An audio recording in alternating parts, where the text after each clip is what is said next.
Marami na naman pong nagtatanong, no? May mga issues na naman na nauungkat ukol dito sa 2025 budget. Sinasabi po ni dating Pangulong Duterte at ni Congressman Ungab na maraming kulang-kulang na datos dito sa bicameral report ng 2025 GAA. Sinagot naman to ni Executive Secretary Bersamin na hindi maaaring pumirma ang Pangulo sa kulang-kulang na dokumento. Pero very interesting po yung tanong na ito, no? Kasi dalawang dokumento po yung pinag-uusapan natin kasi meron tayong mga ibang kababayan na kinukumpara at tinitingnan yung GAA na nasa DBM website at sinasabi nila na may datos naman. So nagsisinungaling si Pangulong Duterte. Hindi po natin ito ma-verify dahil dalawang dokumento yung pinag-uusapan dito. Yung isa ay yung GAA na nasa website ng DBM at yung isa pong sinasabi nila Congressman Ungab ay yung bicameral committee report. Alam niyo po sa bicameral committee report dito supposedly nire-reconcile yung pagkakaiba ng Kongreso, ng House of Representatives at ng Senate.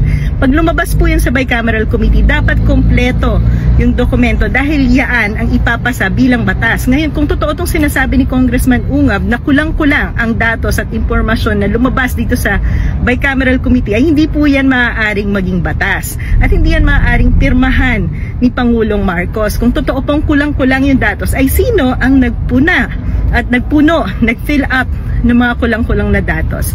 Hindi po natin masagot, ma-verify kung sino yung tama dahil hina-highlight po nito muli yung problema natin sa bicameral, kung gaano siya ka-opaque, walang accountability, hindi transparent, dahil hindi naman po natin nakikita kung ano nga ba yung report ng bicameral committee. Hindi po yan pinapakita sa publiko.